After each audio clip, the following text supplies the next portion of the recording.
Good morning, good afternoon, good evening. Buenos días, buenas tardes, buenas noches. Yo soy Belén. I am Belén, Belén Íñiguez from Bolivia. And I am your host today in this last session of this webinar on the topic Uplift, U.S. Indigenous Rights and Build Movement. This event is being live streamed on Cultural Survival Facebook page and YouTube page also, and is being recorded and will be posted on www.cs.org. Interpretation is available in Spanish. To access, please click on the globe icon on the bottom navigation bar to choose Spanish.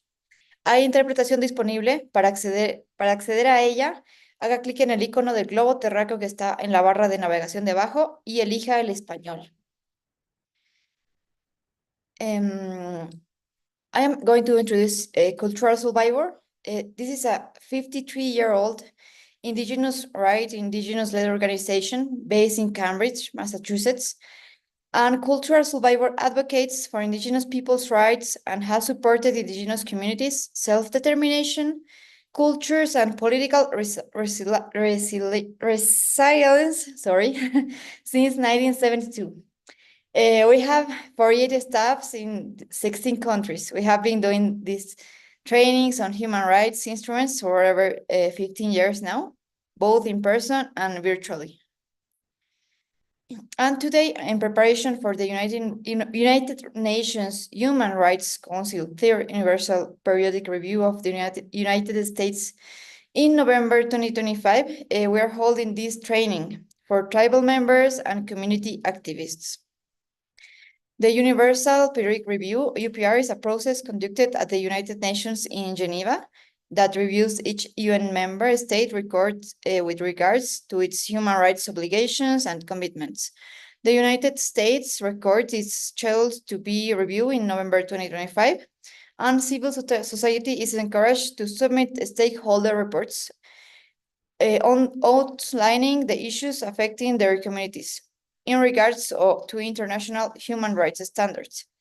We are going to remind you that the deadline is on April 7th, next Monday. So if you have your reports and you have your documents ready, it's time to prepare them for this deadline.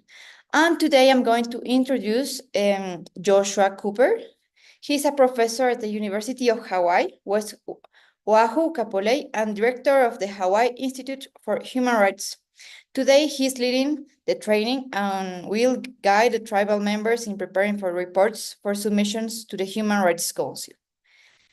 Joshua is an academic, advocate, author, analyst, and activist based in Hawaii, and he serves Dean of Global Leadership Academy for Human Rights Advocacy in Geneva, Switzerland.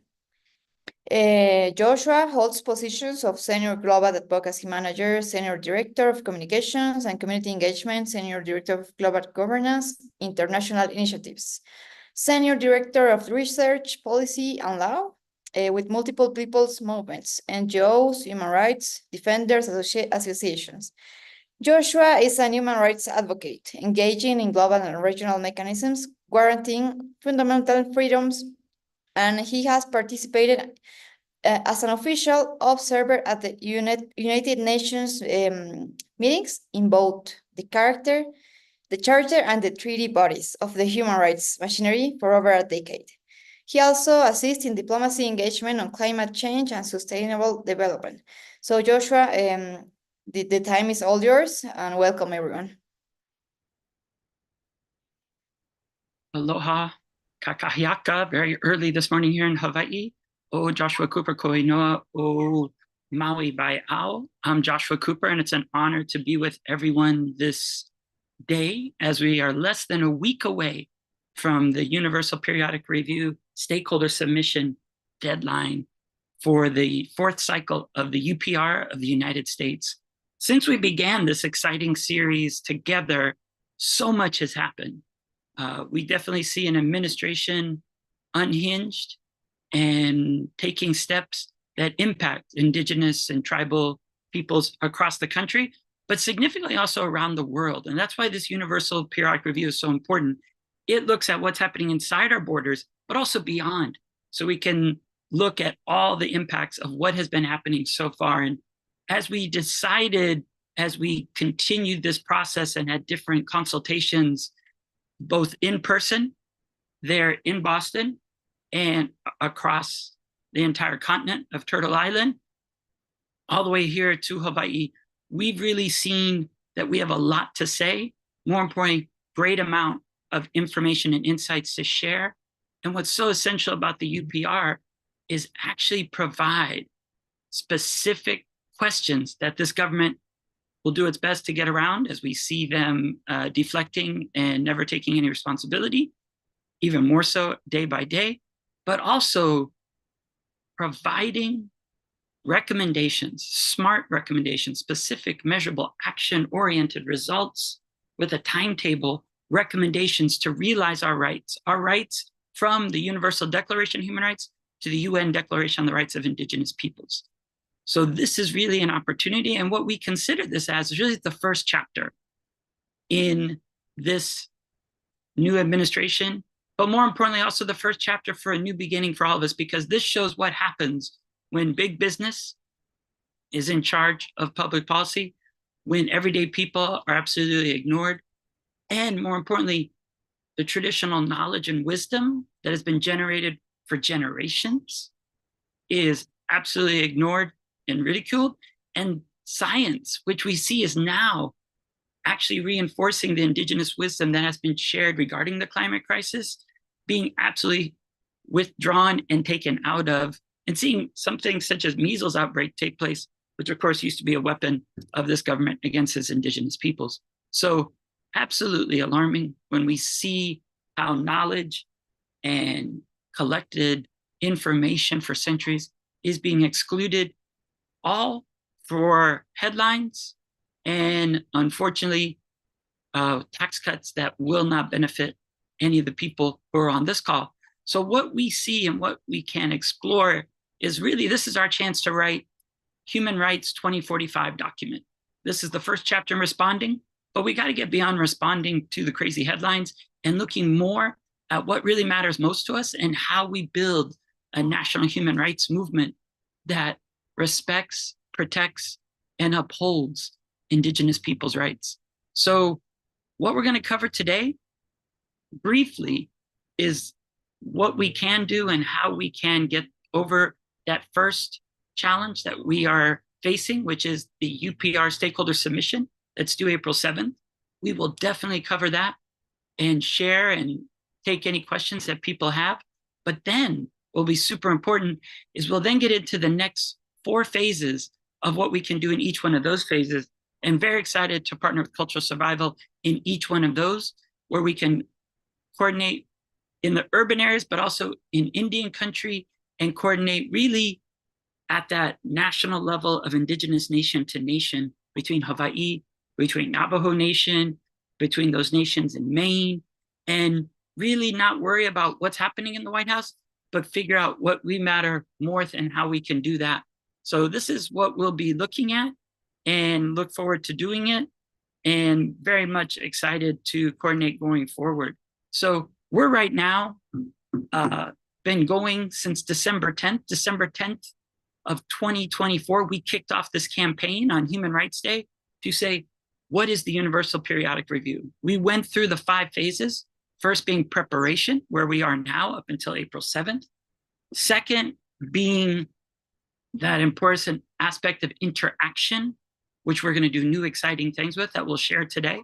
Third being the actual consideration, that is November 10th, the day we'll all tune in. It'll be the Super Bowl of social justice, where for 3.5 hours, the United States will have their human rights record reviewed by all the countries of the world. In fact, what we're doing here and what we'll do with this stakeholder submission is taking the United States to the World Court of Public Opinion. And that's the consideration phase, where there'll be 3.5 hours. The exciting thing is we will know, here we are on April 2nd, and it's no joke, we will be able to see if what we created here and what we compiled together was able to then be taken forward and was accepted by these nations and put forward to the United States of what it must do. After that consideration, the 3.5-hour review, I do believe we'll get the high 400 to 500 recommendations due to the erratic and short-sighted policies that are being implemented so far. We'll have the highest recommendations, unfortunately. That will be due to two things. One being a very bad government, but two, the important work that we are coordinating and creating together as civil society and as Indigenous nations.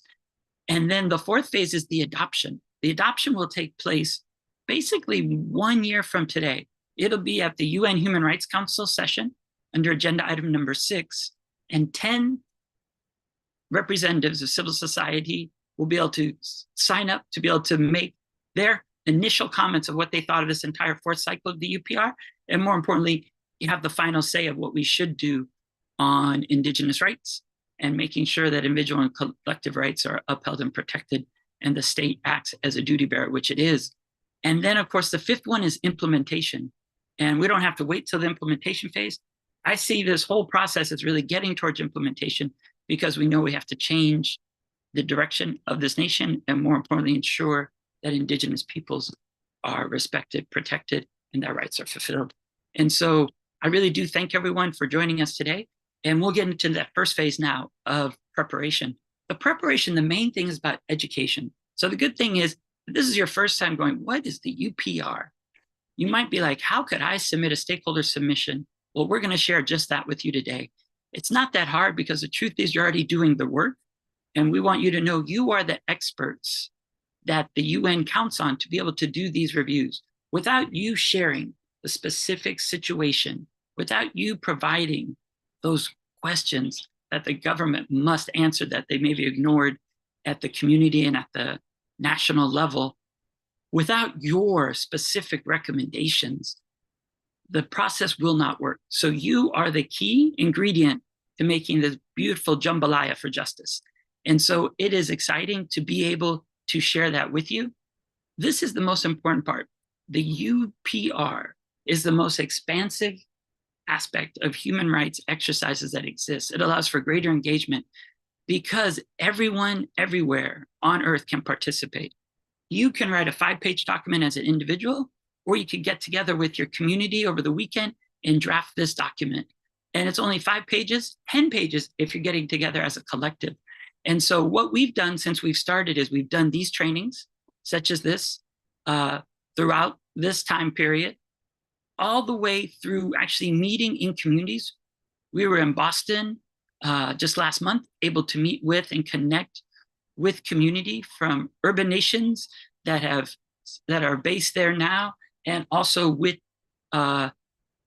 communities and Indigenous tribal nations throughout the entire region, all the way from Boston, all the way to California, meeting with the Native Student Association at USC in California. So it's been exciting to meet everyone, to talk with everybody, and to hear. And already the reports are coming in. Just this morning, I got 2 more. Even Greenpeace is drafting one. So there's so much we can do. And we know, of course, Greenpeace is essential because they, of course, had that SLAP lawsuit that just happened with them. And we did trainings with them to even draft these. And it's exciting to see as they stood as an ally in Standing Rock. The lawsuit was definitely a frivolous one that ignored and tried to make Indigenous peoples invisible, which corporations in this country have done to then be able to gain access to their land and natural resources for centuries. So this, unfortunately, is still just continuing. We see it taking place. We even see new Indigenous peoples very far away from us. In Kalalit Nunaat, in Greenland, the Inuit people are very clearly making their own MAGA hats. That's Make America Go Away. As this government has not only made statements, even brought the vice president, even though it was never invited, which is not the first time this country has had such imperialist tendencies, in fact, since its foundation. But amazing to see what's going on. One of the shirts on the students that we met in California had a great one. It said, "There cannot be any illegal aliens on stolen lands," which is a great point that was raised on that shirt. So people are showing their support in many different ways. We finally see even the Senate standing up with Cory Booker doing a 24-hour plus session, breaking Strom Thurmond's record which was to not allow civil rights. So what we must all do is stand up, and the UPR is your chance, and we can participate in the US Congress, we can participate in the state capitals, we can participate in City Hall. But this first phase, what we're doing is submitting the report from the community to the capital to the global civil society of what matters most to us, and to create this national human rights and indigenous rights movement. So it's an exciting phase. When we said it was most expansive, this is what we can include in this report. So unlike the treaty body reviews, where you can just concentrate on that covenant or convention, we can look at multiple documents as we come forward with this UPR. So let's review that briefly.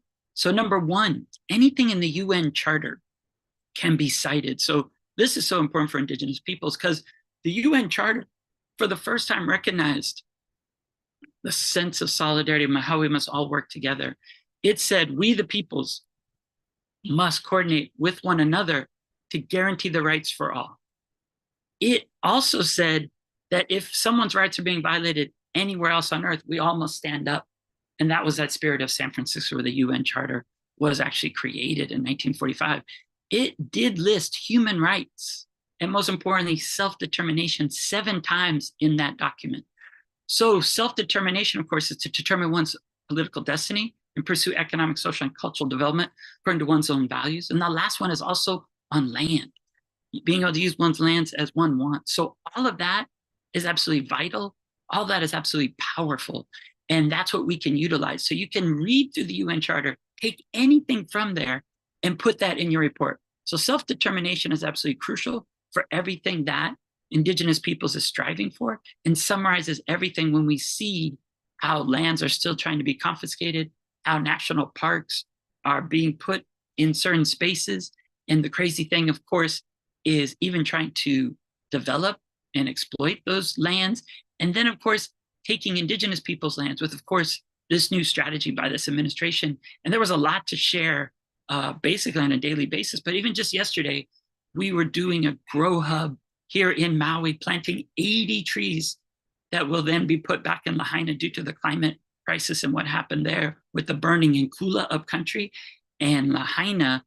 And we're there talking, though, not just about Lahaina, but that we're looking at the International Seabed Authority that meets in Jamaica, and that this administration is even trying to fast track through an executive order deep seabed mining, which Indigenous peoples have gone to the UN, have been able to have an impact at the International Seabed Authority to point out, just as an example here in Hawaii, how the Kumalipo actually understood life in the deep sea, how the coral polyp in line 8 of a 2,000 line Kumalipo that gives the creation story of Hawaii noted life and where it all begins. And even what they just discovered, the Western science of deep hydrogen, that nodules are actually breaking, creating air there, was actually known for centuries here. So we can see that we must stand together, and there's many angles that we can look. So seabed mining, all those aspects, these are things that we can do with one another and raise in this, but that all is under self-determination.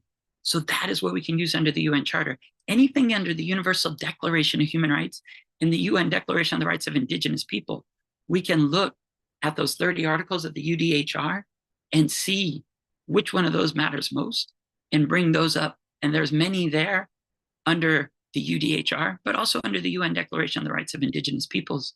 Article 3, self-determination, absolutely crucial. And we can bring all those forward and raise those together. Also, anything that the US has ratified.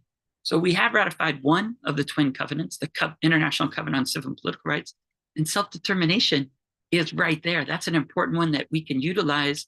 And we discussed that earlier under the UN Charter. So self-determination is something we can absolutely raise, coordinate, mobilize going forward. And it's very exciting to see what we can do in that space. But also Article 27 on culture has very often been cited. There's many aspects that we can raise under the ICCPR, that Covenant on Civil and Political Rights. We've also ratified CERD, the Convention on the Elimination of All Forms of Racial Discrimination. And we've brought many early warning urgent actions in between these UPRs and treaty body reports. So early warning urgent actions, we can reinforce any one of those and talk about CERD and anything in CERD. And it's been exciting to bring those early warning urgent actions since the first one that we did with Australia. An exciting note, Australia is doing their UPR fourth cycle, and that'll actually happen in January after ours in November. So we're partnering together with Aboriginals and Torres Strait Islanders. So that's one of the strengths of the UPR is it unites people under Sustainable Development Goal number 17. It's genuine partnerships. We can work together, partner together, share resources, and really come at these points because we know Australia, New Zealand, Canada, US, those are the four that originally didn't recognize that UN Declaration on the Rights of Indigenous Peoples. So CERD is an important one. Another one we can bring up, though, is the Convention Against Torture. And we've actually expanded definition of torture to actually look at separating Indigenous peoples from their lands actually tantamount to torture. And we've done that under other reviews of CAT where Indigenous peoples are from around the world. Because these three treaty bodies that we're looking at, which we have ratified, have been ratified by many nations. In fact, most nations have ratified all 10 of these international human rights treaties. And the US, of course, is in a failing 30%. So that's super challenging when we look at that. So we can cite any one of those articles in there and anything that's been said about the US. Then we can look at a real important area, the UN Human Rights Council. And of course, we knew the US withdrew from that, but that's always what the US does. But we didn't even seek re-election because we were already concerned about the state of the elections. And so there was nothing to withdraw from because unless you get elected on it, you're not on it. So we never let the facts or the truth get in the way of this administration. But unfortunately, there was nothing to withdraw from because we weren't on it anymore. So the UN Human Rights Council, though, the High Commissioner for Human Rights points out when they meet 3 times a year, the most concerns and the tropical trends that they're concerned about, what themes they think are tantamount that we must raise. So they actually have already cited the United States multiple times. The High Commissioner for Human Rights, Volker, raised that. So anything said there can be used, but also these special procedures, which are our rapporteurs, special rapporteurs, independent experts, and working groups. There's 46 thematic ones. Many of them have come together already in coalition to cite immediate actions by this administration from academic freedom, from deportation and capturing people, students, and taking them from New York, from Tufts down to Louisiana. So really going excessive and beyond and overreaching. And so they've written reports already, so we can cite any of those. But they also individually have done many thematic reports. They usually write 1 to 2 studies a year and visit 2 countries. And so they visited the United States. Many of them are based here and hopefully still here, right? By the time we get to the UPR in November. And what they have done and what they have shared is they actually provide the elements of the evolving international law. So we can cite anything there, just building same way like the treaty bodies, which we just discussed. They have general comments and recommendations, and CEDAW just did one on 39 on Indigenous. We can cite any of those, bring those up, and utilize the language from there. So it's so rich. Business and human rights, I never forget when the Sami asked me to assist when they were transitioning from the guiding principles being adopted to being what next on business and human rights. And we were there negotiating at the Human Rights Council, and we pushed for a working group with 5 members instead of just 1 person that existed. That was Ruggie at the time. And the first report they wrote was about Indigenous peoples. So very important to utilize and not just leave those reports on the shelves, but take those down, read them, review them, find that rich language, and then reinforce it and bring it back up again and provide that to the current members. So anything that those 46 thematic experts have written or said about the US can be used there. Then it's anything of the UN agencies. And while the UN agencies we didn't think about as much, only usually, East Coast, Boston, Salem for trick or treat, and UNICEF is the time we cared. But the truth is those UN agencies will be absolutely more valuable as we deplete and destroy our federal agencies. We'll probably need to have a UNDP office on development and a World Health Organization as April 7th is coming up for World Health Day. All these international agencies come up with global standards. And that's what's really important. The UN Charter and these UN agencies recognize that the spirit of never again existed, that will never again allow governments to do what they had done that then created the conditions of World War II and World War I for that matter, that every government does stumble. Every once in a while, people do make mistakes, and don't quite choose the best government, or dictators take over and authoritarian regimes use that playbook and gain more power and control. And so even if that happens, we do have international standards that no country can ignore, and more importantly, are all held to that standard. And we as people have the right to utilize these human rights as tools to then stand up to bad regimes to make sure that our rights are respected, protected, and fulfilled. So this is what's so essential. And these UN agencies, International Labor Organization is so important. We, of course, have ILO Convention 107 and 169, focusing on indigenous tribal peoples. And that is one that the US should ratify. But we also have hundreds of treaties under ILO, which is the oldest UN agency. It survived since the beginning. It was there when Descahe came in 1919 to the UN and was able to then actually host and share. But that tripartite agreement is interesting because it's government, employers, and employees. So trade unions can be involved as we look at this just transition of what is next. So all this is absolutely crucial and very informative as we look at what we can and should do. And it's very exciting to look at how these UN agencies, from the ILO to the international financial institutions, World Bank, International Financial, all those are what they are and how they function, what we can do with them. UN Women, UN Population Fund, even necessary in states here in the US now, and definitely on indigenous nations, depending on the overreach of the federal and the state when they see it fit. And so these are important, but then it's not only UN Charter, Universal Declaration of Human Rights, UN Declaration of the Rights of Indigenous Peoples, treaty bodies, UN Human Rights Council special procedures, UN agencies, programs, and funds. It's also the UN and the international humanitarian law with war. And we can see that, of course, with the repeated bombings of indigenous peoples around the world, with the weapons created by the United States and provided and shipped to. So you can find almost anything in the UPR, and that's why I encourage you to participate. So when you have all that in your arsenal of articles of all those different elements, you can bring those and put that forward. So the first thing you do is identify the issue and link it to an article of one of those documents I shared, or those agencies or institutions. Then what's really important is start drafting some of the questions you really want to see this government answer that they have not done yet, or have been posed to them by indigenous communities, but then have reflected or said, I'm not informed of that. I think the new response coming out of the White House, I'm not aware of that. I do not have any information about that. Shocking, since I just heard earlier that was where the buck was going to stop. But unfortunately, that's where the buck begins, as we just see this bonanza of profit really taking over and silencing our planet and our indigenous peoples. And so we must stand up together, and that's what we must look at. So we come up with the strong questions that can't be ignored and that can't be wiggled around. But the most important areas are recommendations. Think about what is wrong, which of course is not that hard to do, but then more importantly, put what we want. This is our chance to begin to talk about, almost 2 decades later, how do we implement the UN Declaration on the Rights of Indigenous People? Is it time to push for a convention? This is our chance to come up with the dream of the agenda that matters most to us and put that forward. So this is a time also, not for despair, but to tackle and be determined about what matters most to us and put that vision forward. Look at the values indigenous peoples hold that the world needs now more than ever.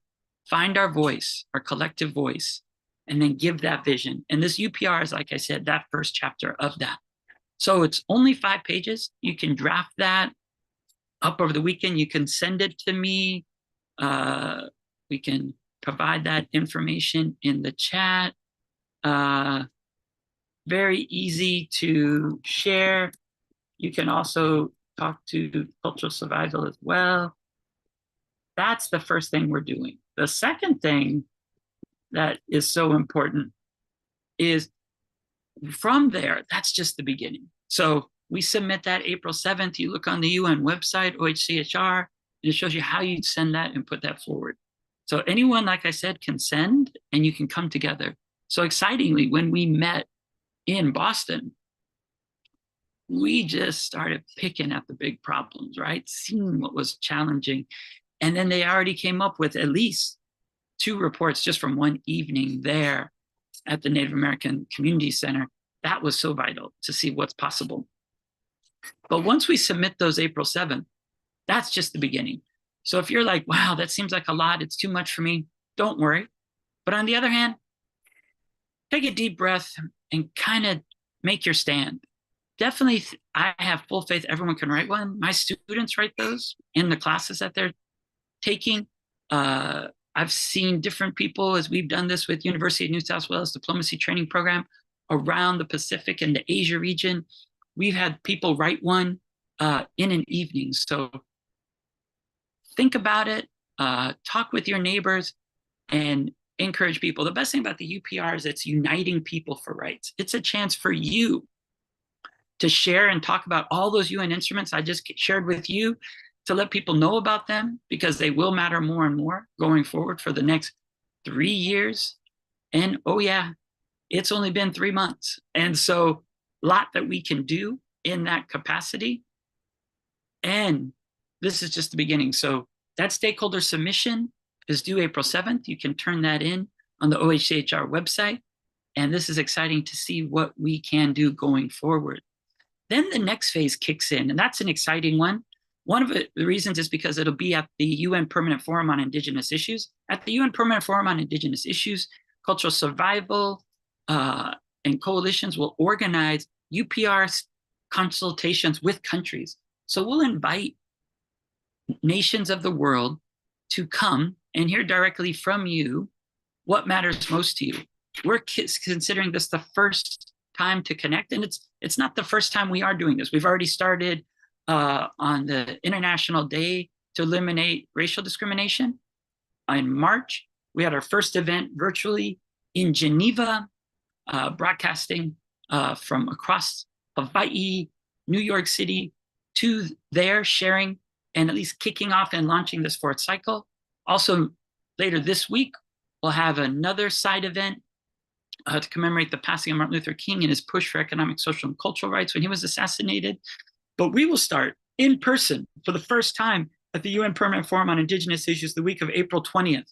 We'll be doing that with an exciting radio program of cultural survival and hosting these sessions with countries that they can come and ask us questions, ask for follow-up to our stakeholder submissions, but also, this is the important part, giving and providing our first 1 to 2 pagers.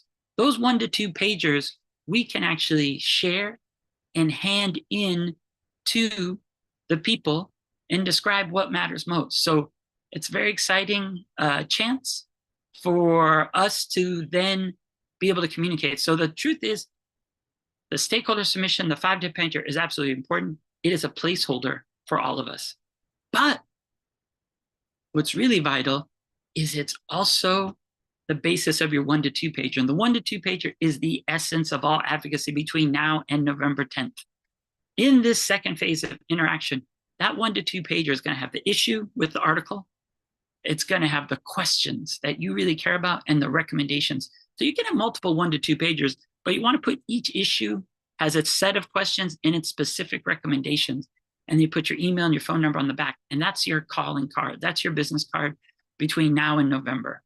That is all we're going to give and share. And if anyone wants to know more or go deeper, we can turn them into Cultural Survival Quarterly. We can have them plug into the Cultural Survival Radio. We can also have them look at the deeper reports that we wrote, your stakeholder submissions. So that's kind of important. The exciting part for the interaction phase that will kick off with side events at the Permanent Forum on Indigenous Issues with the cultural consultations is it's a chance for us to invite countries to have panels where people share the specific rights that they want to be addressed, and then to have interaction with those ambassadors, those UN missions, those deputy officers that serve in the UN missions, and have them discuss with us. So we start that in New York. We'll continue that, though, in New York at the UN High-Level Political Forum. Why do we talk about the UN High-Level Political Forum? That is actually the Sustainable Development Goals. And what we're kicking off and creating is the voluntary local reviews. That means Indigenous nations from Maine all the way through Massachusetts, down to Arizona, over to Colorado, here to Hawaii, to Guam, American Samoa, can all do these exciting voluntary local reviews. So what you do, besides the 1 to 2 pager, is we're making 1 to 2 pagers on the global goals. There's 17 global goals: no poverty, zero hunger, good health, well-being, quality education, gender justice, clean water, sanitation. Those 6 are absolutely essential for self-determination for Indigenous peoples and a great beginning for what we can share and bring forward. So that's absolutely exciting to see what we can do in that capacity. So we're going to create 1 to 2 pagers. Number 1, looking at those first 6, but there's more. Number 7 is renewable energy. Number 8, that would of course get all the fossil fuels and the people out of Indigenous lands for those bad things. 7 is absolutely crucial. We can raise that on renewable energies and support the clean red energy revolution. 8 is decent work and economic growth. 9, innovation and infrastructure. 10, reducing inequalities. 11 is looking at sustainable and resilient cities and communities. 12 is responsible consumption and production, which most Indigenous peoples, of course, always exhibit and engage in, as it's a 7 generations perspective. And then 13, 14, 15 are all climate action, life below water, life on land, that shows that holistic understanding of Mother Nature, which of course I can't wait to get together at the Permanent Forum, where we'll have our Thanksgiving opening presented by Sid Hill, the Onondaga, and the Moha Nation in the Haudenosaunee Confederacy of those 6 Indigenous nations, which we of course know the US Constitution and everything is based on, but actually leaving out the veto of our women. And so you can do that. And then there's 16 and 17, absolutely crucial, right? 16 is peace, justice, strong institutions, which is what we need to have in these challenging times, making sure there's guardrails on government, since the Senate has sort of abdicated that responsibility. We must continue on that and use really the 4th and 5th branch, that's people power, to demand accountability. And then 17 is partnerships, which is what we're creating here. So what we're going to do is look at what is the most promising practices of each of these 17 goals, bring that together. And that way they will have, in a way, like a seed bank. We'll have this knowledge bank of good ideas that we can look at with one another, take for those, and then learn from each other, and then scale those solutions up. So that's absolutely exciting. The other side, though, is say, where are we failing? Where are we not doing so well? Have an honest assessment, good look in the mirror, and do 1, 2 simple steps that we can actually do to improve things. I think that's absolutely essential as we go forward. Simple steps, but significant shifts. That's what we're looking at. And that'll kind of culminate in July. July 21st through the 24th is the UN High-Level Political Forum. The United States has never done a voluntary national review. Hawaii, though, has done 3 voluntary local reviews as a state, which is kind of innovative. But what we're going to do this time is every Indigenous nation can create a voluntary local review, and then we'll meet in New York and do a peer event. And that's what the voluntary national reviews are. Every year, over 3 dozen to 4 dozen nations give their voluntary national review and have that exchange and share how they're developing and providing insights into how they've been improving. We'll do that this summer. So from April, really Earth Day or Permanent Forum on Indigenous Issues, through a high-level political forum in New York. We'll launch it there in New York at the Permanent Forum, and then we'll conclude it there at the UN high-level political forum. So UNPFII to UNHLPF will be that first phase. We'll be doing events with each other, but also inviting the nations to come and listen and doing country consultation. So we'll be doing both. Then from July, really August through November, this interaction phase continues. What we'll do in this interaction phase is we'll be hosting events in New York with UN missions, as we've described, but also in DC at the embassies. We'll be inviting all the embassies to meet. We'll also be doing events in Geneva, and that'll be at the, first and foremost, at the Human Rights Council in June and July, but also at MRIP in July 14th through 18th, and then also at the UN Human Rights Council again in September. So excitingly enough, in April 30th, actually, we'll be having our big event kickoff in Geneva in person for this 4th cycle of the UPR. Sidley Law Firm will be hosting that. at 2 o'clock. And what we'll be doing is sharing with people on the ground, but also a hybrid, bringing people in. So if your Indigenous nation would like to participate, you can be engaged and then speak directly to the UN missions there. And that's exciting. The work in New York and DC with the embassies and in Geneva with the missions, all absolutely essential. But this is the new phase we're doing, which is so exciting. There are consulates, honorary consulates in Boston, in Miami, in Houston, in San Francisco. And one of the exciting things about being in Southern California, the largest diplomatic corps is there. Even Honolulu has a couple of dozen. You can organize these country consultations. You don't have to go to DC or New York anymore, or even leave the ground and go to Geneva. You can do them where you live. And that's where you'll use your 1 to 2 pages of interaction and provide those. And that gives then these consulates a chance, not just to come for St. Patrick's Day and the Irish mission, which they, of course, would be honored to, but there's so much more, of course, that they can do, as well as issuing visas. This allows them to send back to Capitol the recommendations, your positions, your valued positions of what matters most to you. And that will then be the basis of the third phase, which is the consideration. The consideration will be basically November 3rd through the 10th. We're the second week. So the UPR working group meets 3 times a year. That's why we'll be there in April. But then the next one is in November. And at that session in November, from November 3rd, we can go there early and we can have side events. We can have side events where we do thematic ones. We can have one just for Indigenous peoples and nation and tell them what matters most to us. So that's super exciting to see what's possible and what we can do. And very much look forward to do that together. And that will be going all the way up to November 10th. So the main thing is November 10th.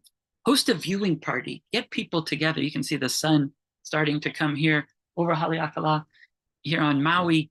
This is our chance to let the sun shine in. This is our chance to let the world know what's really happening in the United States. And also, like I said, this is also how these cuts to USAID, we know there was a position that was created in the last decade that was just at USAID for Indigenous peoples.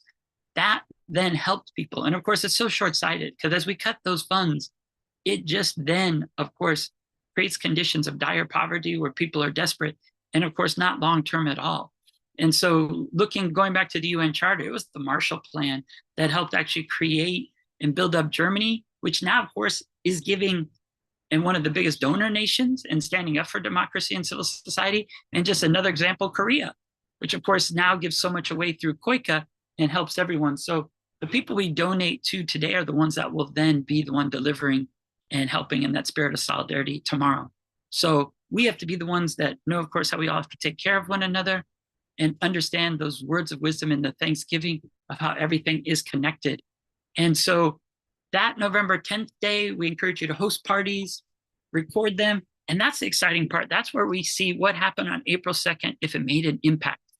Anything said during those 3.5 hours goes into the final report. And then 48 hours, that report is adopted. So that report's adopted, and then that starts the adoption phase. The adoption phase is so crucial because it goes from November through March, April. That is the next Human Rights Council session. And what we can do, which is so exciting, is at the next UPR session in January, when Australia is being reviewed, we can have another side event as we assist and work with our brothers and sisters of Aboriginal and Torres Strait Islander descent. We can give one insight. But Human Rights Day, this year, December 10th, when people are like, what should we do? We already know what we should do. It's so exciting. We know in San Francisco on the 80th anniversary of that meeting in 1945, we're going to have meetings June 26th. But we can actually have meetings this year when we're celebrating the anniversary of the Universal Declaration of Human Rights on December 10th. What did we accomplish? How many recommendations are what we made? And we're usually able to match up those recommendations directly with what we created here in these cultural survival trainings that happen from Human Rights Day. So it's a 1-year campaign. And how often can you do a 1-year campaign and actually have results? This is the exciting part. We will actually see what we're able to accomplish and how we're able to do that by coming together. And so it's very exciting to meet and engage, and very excited to continue moving forward as we do this with one another. So exciting to see what's possible and exciting to partner together in this capacity. What's also important as we meet and discuss is then looking at which recommendations do we care the most about. It allows us to prioritize them. And what's also cool is we talked about the new aspect with the Sustainable Development Goals, those 17 global goals, and bring them on the ground. And the voluntary local reviews is they match those recommendations up with one of the global goals. So to reinforce that exciting process we're doing from the permanent forum to the high-level political forum. So this is super exciting as we see this happening and seeing what we can possibly do going forward. And the adoption, though, gets really exciting as we push. We can organize meetings at city halls. We can organize town halls at the state level in our capitals. We can do those also, though, which is pretty exciting, and the US Congress in Parliament.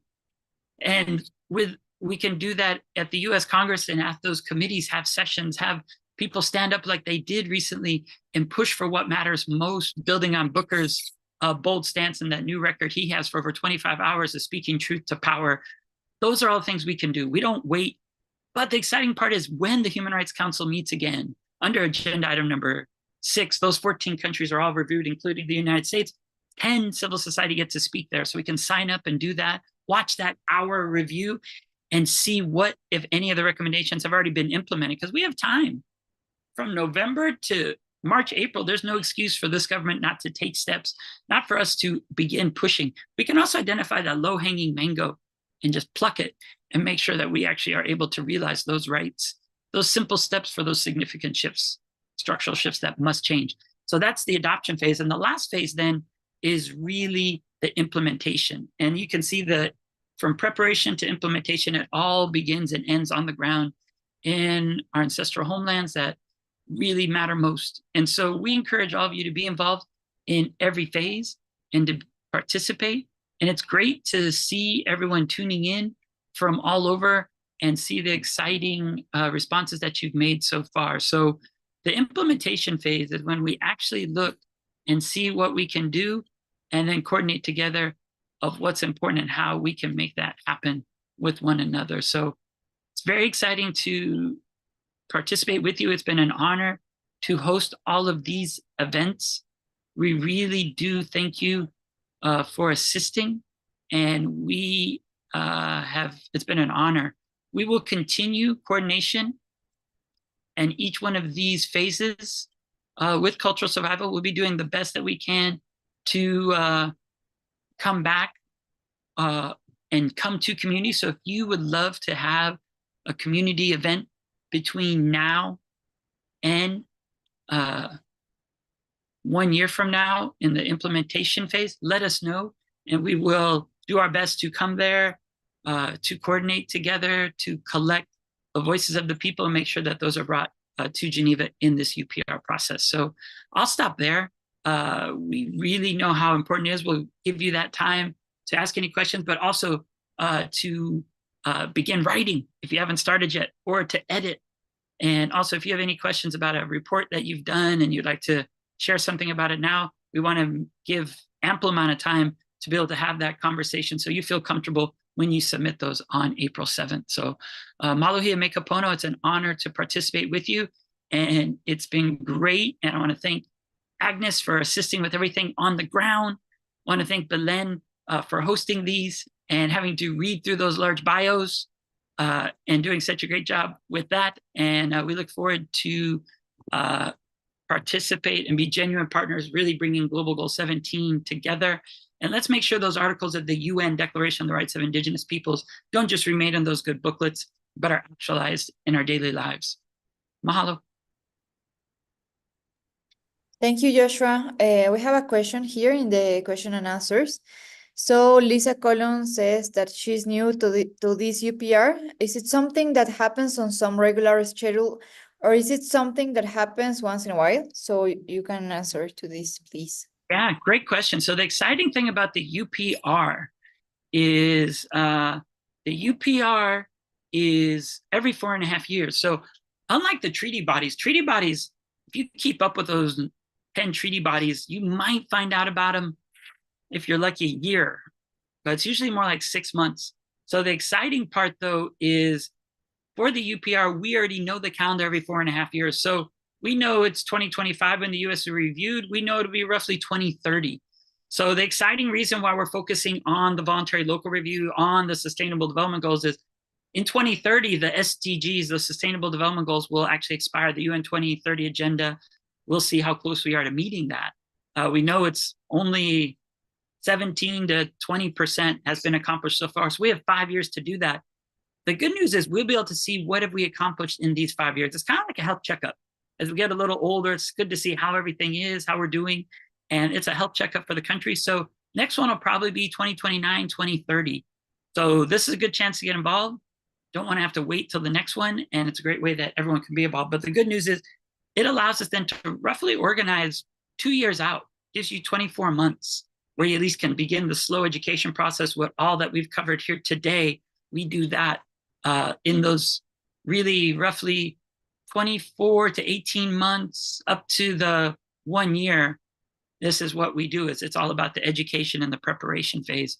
But what's also exciting is in the next phase, they're also going to get creative. So if you want to have a video contest and people make videos, a real short video of this, of the UPR issue you want to raise, we did that before with Witness, Peter Gabriel's NGO, and that was incredibly powerful because it's another way. Not everybody loves writing reports. Even the 1 to 2 pager might be too much for some.